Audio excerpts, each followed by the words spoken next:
Bueno, continuamos en el programa de hoy, un programa especial por muchos motivos que irán viendo en el transcurso del programa de hoy, en el programa de mañana también, y nos vamos a ir al Congreso de los Diputados porque Mariano Rajoy empieza a sentir qué significa gobernar en minoría, con una estrategia que puede llevar a la basura algunas de las leyes que han ido tramitándose en el Congreso y aplicándose o intentando aplicarse durante los años de la mayoría absoluta. Hablamos específicamente de dos, pero habrá más, de la Ley de Educación, que como saben prácticamente está ya en la basura después de los quebraderos de cabeza que ha causado, pero también de la Ley Mordaza, de la denominada Ley Mordaza, que probablemente decaerá también por la iniciativa de la oposición. Así que esta va a ser la forma de gobernar a la que se va a tener que enfrentar Rajoy a partir de ahora.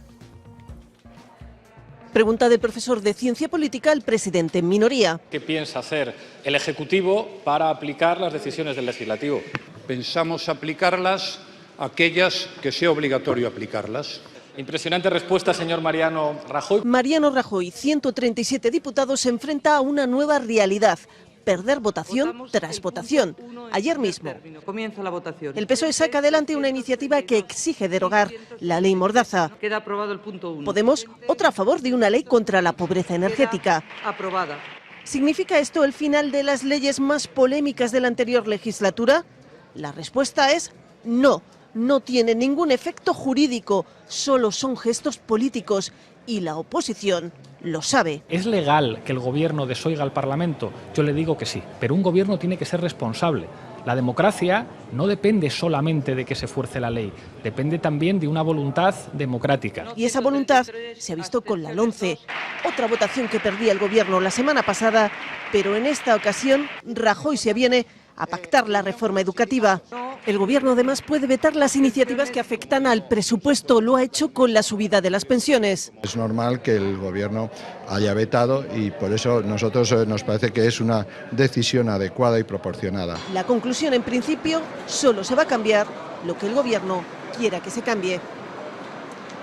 Bueno, pues una situación nueva que no se había dado en democracia desde el año 1978 como consecuencia de la mayoría escasa que tiene el Partido Popular, esa capacidad que la oposición va a tener de promover iniciativas que hagan decaer leyes que finalmente van a seguir en vigor. Yo no sé, Rubén, ¿qué margen crees que tiene Rajoy? ¿Hasta dónde puede forzar esto? É o gran debate, non? O goberno quere incluso falar de un conflicto de competencias levar ao Tribunal Constitucional. En teoría, calqueira grupo parlamentario pode promover unha lei, pode promoverlo, falábamos agora, non? Pode promoverlo, poñelo en riba da mesa. Pero a actitude do goberno é que é unha roba a posibilidade de non tramitar o mandato do Parlamento. É certo que a lei permite que se debata e tal, pero logo o resultado dese trámite, incluso elevalo a unha Cámara que pode bloquealo como o caso do Senado, porque a xente se olvida do Senado. O Senado pode estar non tumbando unha lei, pero retrasala sine die, volver, e o texto volva e volvo atrás do Senado. Entón, temos unha situación diferente. Supoño que será o Tribunal Constitucional terá que resolver a atitude dun goberno que se declara sedicioso con respecto aos acordos neste caso do Congreso, pero que isto é algo habitual xa nas administracións deste país. Nos plenos dos concellos cada vez máis. Os plenos dos concellos se convertiron exclusivamente, pois, incluso decía algún letrado do Concello de Vigo que, bueno, el pleno del Concello de Vigo es para hablar de cosas de Palestina y de Bolivia, o sea, como si fuera unha especie de declaración institucional, e pois hoxe que o Día Mundial da Loita contra a SIDA, perdón, e que mañá, pois, por exemplo, que fagamos ese tipo de cuestión. Sí. Ao final isto vai ter que resolver o Tribunal Constitucional? Pois a mí me parece moi grave que teñamos que ir a un conflito de competencias entre o Legislativo e o Executivo. Dese día imos falar despois dunha pequena anécdota que tivo lugar no Parlamento, un cara a cara entre Rufián e Rajoy, que ten, bueno, que pode ser interesante escoitalo. Fernando, hasta onde pode forzar el Ejecutivo al Legislativo ou viceversa? Yo creo que aquello que tenga una componente presupuestaria y que modifique la estructura de los presupuestos, creo que es el único límite que puede oponer el Ejecutivo. No estoy de acuerdo con esto. Si se aprueba la lista aprobada y tú la puedes invocar en los tribunales. No sé hasta qué punto. Es decir, todas aquellas que no tengan dotación presupuestaria y que modifiquen la estructura de los presupuestos, que eso sí que no lo puedes hacer porque está el techo de gasto y tal establecido, aprobado por el PSOE y por el PP. Creo que lo demás sí se puede. Pero que ninguna lei afirma o Congreso dos Deputados. A lei afirma un presidente do goberno, es decir... pero eso sigue sus trámites, de eso nada, Rubén. De eso nada, eso sigue sus trámites, que eso no se los pueden saltar. Que no, hombre, que no, eso estaría haciendo cosas ilegales. Entonces, No estoy de acuerdo. El Parlamento tiene dos funciones básicas, la de controlar al gobierno... Habías acabado. No, no, pero bueno... Pues mira, te voy a decir una cosa. Habla ahora o calla para siempre. ¿Por qué? No pienso callar para siempre, jamás en la vida. Y me puedes quitar la palabra ahora, pero entonces... No, digo que yo, ya sabes, tú habla ahora o calla para siempre. No, pero de los todas minutos maneras, que pierdas ahora no los vas a recuperar. Me parece guay que hayamos llegado a un tiempo donde los políticos empiecen a entender que no solo es cuestión de ganar elecciones, sino que hay que currárselo después. No, hay que currárselo cada día, tendrá que comunicar las cosas para que cuando volvamos a votar la gente entienda que la función que tienen los políticos en el Parlamento tiene un sentido y no solo es en un determinado momento. Entonces, aquí esto que aparentemente da fuerza a unos, ten cuidado, no se les vuelva en contra, porque dependiendo cómo lo hagan unos y otros, van a quedar, el partido se va a ver más. Antes era, el partido se decide en el minuto 1 y luego duran los 90 minutos. Y ahora se va decidiendo casi semanas, efectivamente. minuto a minuto. Y aquí es donde la forma de hacer política no se van a parecer para nada a las anteriores, a las que hemos mayorías conocido, absolutas. a las que hemos conocido. ¿Gonzalo? Sí, los presupuestos son una ley, o sea, es un mandato del Parlamento y además es una de las leyes más complejas que hay, es una de las leyes que más informes tiene, es una de las leyes donde más comparecencias hay, más enmiendas también se presentan, más se aprueban, más se rechazan, todo esto. Entonces tiene una lógica y tiene un sentido de que una ley de esa complejidad no sea modificada por la vía de las proposiciones no de ley, de la vía de las iniciativas parlamentarias que se pueden llevar tanto en comisión como en el Pleno. O sea, esa es la explicación de eso. No quiere decir que el Ejecutivo se ponga por encima del Legislativo, no. El Ejecutivo tiene un mandato legislativo y un mandato legislativo que es superior, porque tiene un formato de ley respecto a ese. El Parlamento puede mandarle por motivaciones partidistas, por motivaciones de obstruccionismo, por cuestiones de moda, puede hacer cualquier cosa. Ahora, lo que no puede hacer el Parlamento es ir contra una ley que ha aprobado el propio Parlamento, salvo que cree una ley y sustituya esa otra ley. ¿Qué puede hacerlo? Que en este caso podría hacerlo. El Parlamento puede sentarse a hablar y decir, vamos a hacer una ley de seguridad ciudadana que sustituya la ley previa. Lo que no puede hacer el Parlamento es cargarse artículos o cargarse una parte o disposiciones adicionales o lo que sea de esa ley, pues en un debate. Estás entrando en el detalle. Como eso. Ese es el técnico, detalle, pero el detalle técnico es muy importante decirlo, porque si no lo entendemos puede parecer que a lo mejor el Ejecutivo quiere ponerse por encima del Legislativo. Ya, pero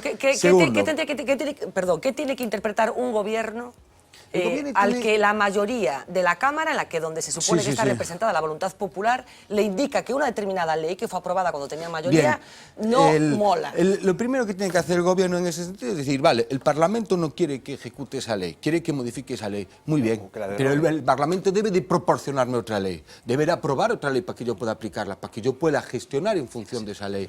No puede el gobierno, claro, ¿qué le estamos pidiendo? Que legisle él en función de lo que los grupos parlamentarios no son capaces. Oiga, el gobierno también, mire, pónganse ustedes de acuerdo y proporcionen estos instrumentos. Pero el caso de este que decíamos de la legitimidad democrática que puede tener, yo quiero recordar que, por ejemplo, los gobiernos de las mareas fueron llevados a la valedora do Pobo. Y fueron llevados porque sistemáticamente incumplen las mociones aprobadas en los plenos del Ayuntamiento, que manifiestan la voluntad de la mayoría de ese pleno. Y eso es lo que está pasando en todas las ciudades donde gobiernan ahora mismo, por ejemplo, las mareas. Sistemáticamente desoyen eso. Esto que decíamos hace un año y medio, los defensores de los pactos y los defensores del diálogo, vemos que al final, en el momento que llegan al gobierno, precisamente cierran los oídos absolutamente a cualquier propuesta, a cualquier acuerdo que surja de los ayuntamientos. Muchos de estos acuerdos, muchos de estos posicionamientos, sin ningún tipo de repercusión presupuestaria. Que en ese caso sí que tendría que ir acompañado de una memoria económica, de un informe de ingresos, de gastos, etcétera.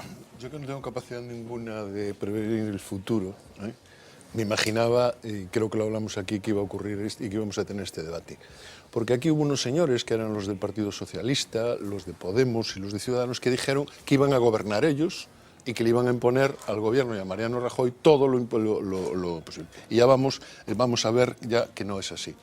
Porque el gobierno no tiene obligación, como tú decías, Rubén, el gobierno no tiene obligación de aceptar lo que le dicte el Parlamento. No tiene obligación. No tiene obligación. Depende de qué cosas, pero en lo que estábamos hablando hoy concretamente, no. Después, como no sé quién era el que decía de vosotros, cuando va contra el... No, lo decía el reportaje. Cuando va contra el presupuesto, se puede amparar ahí, le queda todavía el Senado. Es decir, que Mariano Rajoy y su gobierno tiene al menos 3 o 4 barreras con las que frenar cualquier iniciativa que no le guste. Y lo ha dicho él, que va a dejar pasar... Ha dicho que va a dejar pasar las iniciativas que le convengan y que le gusten. Las otras no lo van a hacer. Toda aquella fuegos de artificiales del Partido Socialista se va a enterar. ¿Cómo se llama el chico este que tenéis allí de capitán general ahora? Portavoz. El portavoz. Antonio Nando. Se van a enterar estos. Era el mismo que había. Era el mismo. No es el mismo. No es el mismo porque el de antes era no es el mismo, claro, porque ha cambiado la frase. Pero es el mismo. Es el mismo aspecto. Evolucionó. Es un Pokémon. Que evoluciona. Yo creí que era otro, porque como me di tanto con el no es el no, y ahora lo veo con el sí, creí que era... Es que es como el Lutiers, non sabes? Pasando, eu creo que o que estamos vendo e o que vamos a ver o tempo que dura esta legislatura é democracia pura e dura, quero decir, e é para min a perfección da democracia, é dicir, no sentido de que toma sentido aquelo da división de poderes e aquelo do control entre os diferentes poderes do Estado, porque cando hai maiorías absolutas o Congreso está absolutamente supeditado ao Executivo, que é o que dirixe, manda e marca a axenda política. Neste caso non é así, por tanto é normal que xurdan este tipo de tensións, que se teña que ir incluso ao Constitucional a dirimir determinadas cousas que podan pasar, non? Pero eu non son tan pesimista coa labor do Congreso, non? E creo, e se demostrou no pouco tempo que levamos cambiando esta legislatura, creo que hai marxe para, primeiro, que Rajoy rectifique determinadas políticas do mandato anterior e, sobre todo, para que se aproben novas leis. Porque este Congreso vai ter que facer dúas cousas. Bueno, primeiro vai debatir unha cantidad de proposicións de lei que valen como declaración de intencións, que aí sí que o Congreso, o Goberno non ten que respetalas nin que cumplilas automáticamente, pero sí que cualitativamente son importantes. Por qué? Porque este Goberno, que non ten maioría absoluta durante estes 4 anos, e dura 4 anos a legislatura, quererá aprobar algo no Congreso. É dicir, ademais do que xa fixo, quererá facer cousas novas. E para facer cousas novas e aprobar novas leis, vai necesitar votos de outros grupos políticos. E eses grupos políticos terán que poñer condicións, que poden ser, por exemplo, derogar a LOMCE, derogar a lei Mordaza. De feito, da LOMCE veuse que unha proposición non de lei acabou, de facto, sin que o Goberno o explicitase así, acabou nunha derogación da LOMCE e de todos os artigos polémicos. E unha última cuestión solo. É certo que o Goberno ten ese botón roxo, ese botón nuclear. Sí, ese botón, non sei se dice Manuel Lago, botón nuclear, pero o botón roxo en todo caso para paralizar todas aquelas leis que o Congreso ten teóricamente capacidade de aprobar e o Goberno obligación de acatar e de respetar, podes paralizar si afectan ao orzamento. Todo o mundo sabe que calquera lei seria e que vaya para algo afecta ao orzamento, non? Pero bueno, hombre, bien, pero todas ideológicas... Vale, perfecto, estou de acordo contigo, pero en xeral, calquera lei, a maioría das leis afectan ao orzamento. Pero que pasa? Este Goberno vai ter que aprobar un orzamento. Novamente, para aprobar ese orzamento vai precisar votos dos grupos da oposición. Eses grupos terán que ser responsables e o que quen permita a aprobación dese orzamento terá que dicir, eu aprobo este orzamento, pero a cambio desto, todas estas leis que ti ahora me estás bloqueando porque modifican o orzamento actual, irán contempladas no novo orzamento. Brevemente, para introducir viva la democracia, ¿no? Viva la democracia. Eso es democracia. Iván cree que van a poner condiciones porque no quedó suficientemente escarmentado de las condiciones que puso el Partido Socialista para sacar a Mariano Rajoy presidente, ni las que puso Ciudadanos, que también fueron unas condiciones muy férreas. Por favor, no hablemos de condiciones. A ver, que aquí Fernando te dice que tienes una fábrica de ácido. No, pero en esta fábrica de ácido que te han montado esta noche, o sea, lo que... Me gusta eso, la fábrica de ácido. Efectivamente, no, pero es que ha quedado tan claro, faltan solo las chimeneas. A base de que eu crea que o PSOE se equivocou no seu momento cando permitiu a elección de Mariano Rajoy, pero pelillos a lavar. É indubidable que a partir de agora, con esta situación, hai que gobernar. A ver, venga, dejadme que avancemos. En vez del no es no, es que ahora tenéis outra cousa é que sexas Podemos e simplemente vais salir a votar Venga, dejadme un momento porque vamos a seguir hablando de un parlamento, pero no del Parlamento español, sino de nuestro Parlamento, el Parlamento gallego. Saben que hay una polémica desde hace días, prácticamente desde que se empezó la legislatura, que tiene que ver con los sueldos de un grupo de diputados, en concreto los diputados de En Marea. Hay una parte de exigencias que vienen desde Podemos, con la entrega de una determinada cantidad a la organización política. En fin, un pequeño lío. Marina Carregato, muy buenas noches, sobre el que ya tenemos solución. Sí, justo. En Marea finalmente ha decidido cuánto cobrarán los diputados en la Cámara gallega. El resultado de de semanas de negociaciones ha sido el siguiente. Los diputados afiliados a Podemos, ellos seguirán las normas de su partido y solo cobrarán como máximo 3 veces el sueldo mínimo. Lo demás lo destinarán al partido. Es decir, ellos cobrarán unos 2.000 euros. El resto del sueldo lo tienen que donar al partido. ¿Y qué pasa con los otros diputados de En Marea? Pues que su sueldo de diputado raso de 3.800 euros netos al mes, ellos lo van a abonar, pero tendrán que hacer una aportación al partido proporcional a su salario. En este caso, en caso del sueldo de los diputados, sería de un 20%. La conclusión es la siguiente, que el diputado de En Marea que no sea de Podemos cobrará unos 3.000 euros netos al mes. Eso si son 12 pagas. Si son las 14 serían 2.700 euros al mes. Mientras que los de la agrupación de Pablo Iglesias embolsarán 2.000 euros. La norma se aplica solo a los diputados del Parlamento de Galicia, porque los del Congreso de los Diputados siguen todos el código ético de Podemos, sean o no afiliados a ese partido, y no pueden superar el tope salarial de 2.000 euros al mes. Esa es la norma que se va a estrenar aquí en Galicia y que van a estrenar los diputados de En Marea, porque cada partido ahora mismo tiene su norma. Los del PP, por ejemplo, son los que menos destinan, entre 200 y 300 euros. Los del PSOE aportan 500 euros cada mes, representa más o menos el 15% de su sueldo, y el BNG ya desde hace años reguló que sus diputados deben aportar 1.200 euros a su formación al BNG. Lo cierto es que el tema de los sueldos lleva ya tiempo dando que hablar en Marea. La primera persona en sacar el tema y en reconocer su error fue Xulio Ferreiro, cuando el mes pasado, en una conversación informal con periodistas, hizo esta siguiente reflexión. Nos hemos pasado de frenada con los asesores y con los coches oficiales. Un ayuntamiento tiene que tener medios para funcionar. Nos hemos puesto obstáculos para hacer nuestro trabajo. Ofrecemos 32.000 euros anuales y no es fácil, con ese salario, atraer a las personas que querríamos. No sabía que la política era tan sucia. Los partidos piensan en el interés propio, no en el interés general.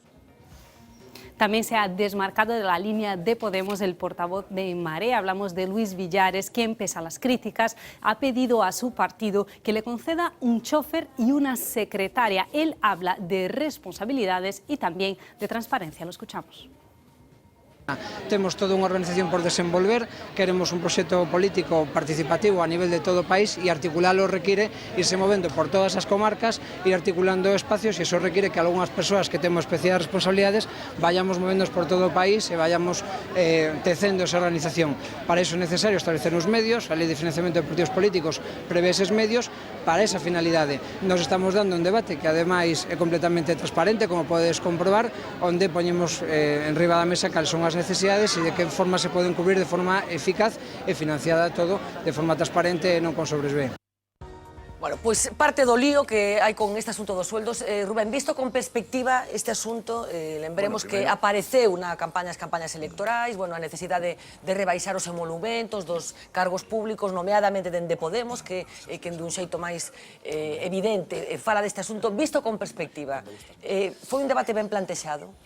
En primer lugar, aí hai unha información sobre diferencias entre os deputados de Podemos. Non hai diferencias entre os 14 deputados de Podemos. O que hai é cartas financieras que permitan aos deputados non soportar dúas cartas financieras moi importantes, é dicir, carta financiera que teña En Marea vai ser igual para todos os deputados e deputadas, independentemente da súa adscripción partidaria, que é o secundario nisto, sabendo que pois cada organización tamén, por exemplo, o Concelleiro da Marea teña carta financiera da Marea, carta financiera da Esquerda Unida, non pasa absolutamente nada. Pero que é carta financiera? As cartas financieras, o primeiro error que creo que cometiu En Marea é que as cartas financieras teñen que ser previas. Pero que, perdona, a miña carta financiera é que cando ti te vas a presentar, carta financiera é que os cargos públicos saben que van a ter unha limitación salarial, que as dietas é dicir, que ti cando te presentas a un proceso de primarias, un proceso de elección, ademais dun código ético que asinas, hai unha carta financiera que dá as túas responsabilidades como deputado, porque todos entendemos que o montante económico que recibe un cargo institucional é demasiado elevado para o salario que ten que levar ao fin ao cabo o cargo institucional. Hai diferencias. Poño un exemplo, unha adicación exclusiva no Concello de Vigo son 56.000 euros, e dende logo que eu espero que, bueno, no caso noso non temos adicacións exclusivas, pero é moito máis do que a carta financiera diría que cobraría un concelleiro. Logo entramos a outras cuestións, que cal ten que ser ese tope. O dos 3 salarios non é algo de Podemos. É algo que Izquierda Unida no ano 2012 meteu no seu Congreso, que Podemos incorporou. a maior parte de xente votou favorablemente, que a limitación foi proposto por Marina Albiol, a eurodiputada. Propuso que 3 veces o salario mínimo interprofesional en 14 pagas era suficiente. Hai xente que dixemos que eso non debería ser así, porque, por exemplo, na provincia de Pontevedra un ingeniero con responsabilidade dentro do convenio do metal pois xa cobraría menos, a miña categoría laboral dentro do metal é menor que o que percibo, polo menos poder igualar para que persoas que teñen unha carreira profesional, eso, por exemplo, non se tomou en conta.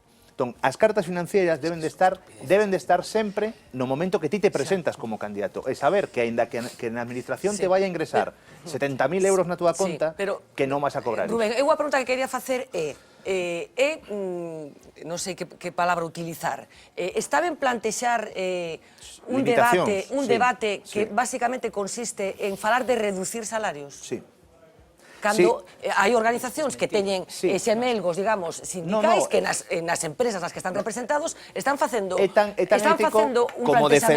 Como defender os topes salariais tamén na empresa privada, cousa que nós defendemos, por exemplo. É dicir, tes que ter un marco económico para os cargos institucionais e tamén para os cargos nas empresas que teñen que ter un tope por arriba. Ese é o debate que non existía neste país, que parecía que podíamos ir incorporando complementos e ao final salarios. Pero hai algún país que teña topes salariais nas empresas privadas? Por exemplo, en Suecia se estaba falando nas empresas que teñen que recibir axuda pública, establecer un tope por arriba. Se estaba falando. Sí, trámite parlamentario. E se fixo, efectivamente, nas caixas de aforros tamén se introduciu. Pero nas empresas privadas Pero da igual, o debate das cartas financeiras esa carta financiera existe, por suposto. No Partido Popular, fai moitos anos, non sei se o caso de Galicia, os salarios dos deputados os cobraba o Partido Popular e poñía o Partido Popular os salarios. Falaba un pouco do debate máis en sentido amplio, mesmo falando desa reflexión xa coñecida de Xulio Ferreiro dicindo pasámonos de frenada. Outra cousa, e remato, outra cousa é pensar que a actividade política é exclusivamente a cuestión de, bueno, aquí hai unha persona que cobra 1.900 euros e con iso, non, a actividade política significa estar fora da casa, desplazamentos, viaxes, e hai que cuantificalo, porque cando vas a esa cuestión, ti non lle podes fastidiar a vida laboral a ninguén por estar 4 ou 8 anos tope, por exemplo, sendo concelleiro ou sendo deputado. Por qué? Porque o retorno non é fácil, e segundo, porque ti tamén que ter dereito ao nivel de adicación, que non estamos falando de jornadas laborais de 8 horas. Entón, eu creo que ese é o debate que se introduxo mal e que, dende logo, agora hai que modificar. Eu estou en contra da limitación de 3 salarios, sempre o dicen. Es que la mayoría de las líneas sobre las que basaron el debate es que está resultando, me encanta la realidad porque os la vuelve en contra, ¿no? Entonces es que esto es una cosa que por lo menos podéis reconocer que os habéis equivocado. Y ya lo que has introducido, Rubén, ya me parece todavía más peligroso. Porque esto sí que es como súper reaccionario. Depende de si llega un ingeniero a la política, ese tiene que cobrar más para mantener su nivel de vida. Has dicho que si es un reponedor del Carrefour, que ese, claro, para equipararlo al del Carrefour. Bueno, esto si lo dice uno de derecha, lo quemas vivo. Lo has dicho tú, entonces fuera. Oye, perdona, lo has dicho. 3 salarios. Acabas de decir. Estamos falando de 3 salarios, o salario dun deputado 3 veces o salario mínimo interprofesional. Por debaixo diso ninguén. Pero que se haga unha excepcionalidade coa xente que ten unha vida laboral. Que ganaba más. Claro, pero hai un tope que son os 3 salarios. Si eso lo hubiera dicho alguien, tal. Y yo, el remate de la faena es ya que Donald Trump llega y dice yo voy a cobrar $1 al año. Y entonces ya nos partimos toda la caja de reírnos porque si yo lo que quiero es políticos o gestores de cualquier cosa que lo hagan bien. No que cobren poco, si a lo mejor 3.000 pavos... No. 3 veces el salario mínimo interprofesional en 14 pues pagas. Parece que no es poco para los de la marea. O sea, parece que es poco, ¿no? Oye, perdona, te lo están diciendo tus compañeros. Parece que es poco. Bueno, a ver, espera, que si hablamos todos a la vez, claro, no puede ser. Parece que es poco. Y ya lo del chofer y el no... En fin, a ver, Gonzalo, ahora sí. No, las 14 pagas... A ver, una aclaración. Efectivamente, el Parlamento son 12 pagas, pero para que también la gente entienda cuánto se cobra... Os derechos laborais dos son 14 pagas, o sea, la cuenta se hizo 14. Ya, pero... Son 14 pagas. Salvo que el Parlamento que prorratea. Al final no sé cuánto quieres que cobren los diputados. 14 pagas, como cualquier trabajador normal. Ni sé cuánto quieres que cobren los que estén excepcionados, ni sé cuánto quieres que cobren los no excepcionados. La realidad es que la nueva política parece que es hablar continuamente de sueldos, parece que es hablar de choferes, parece que es hablar de asistentes y hablar de oficinas, porque nada les gusta. O sea, todo tienen que que eso. Si no tienen choferes, lo necesitan para trabajar, porque los que antes no tenían choferes, pues podían trabajar sin tenerlos. Y estoy hablando, por ejemplo, del caso de La Coruña. No sé por qué habla de La Coruña de los choferes, porque eso ya en la anterior legislatura no había choferes en La Coruña. O sea, el equipo de gobierno no tenía choferes, no sé por qué lo menciona, no sé si es que quiere recuperarlo mintiendo y diciendo que sí que había choferes. Lo que tampoco dijo, cuando dijo que se había pasado de frenada, es que el sueldo medio de los concejales de los grupos de gobierno que está ahora mismo era 3 veces menos de lo que están cobrando ahora. Que eso a lo mejor también debe decirlo. Ahora mismo los concejales están cobrando 3 veces más de lo que cobraban en la declaración de activos. Incluidos la oposición no. No, porque no cobran lo mismo. El actual alcalde cobra menos que el anterior alcalde. Ah, bueno, sí. Ah, bueno, pues eso habría que decirlo. Muy bien, pero no el resto de los miembros de la corporación que están en el gobierno. Ojo, cobran 3 veces más. Y lo de los coches oficiales, antes no había coches oficiales. Y los directores de área sí que cobran más que estos. Y los asesores que tienen y el jefe de gabinete están cobrando más que los miembros de la corporación. O sea que también cuando eso...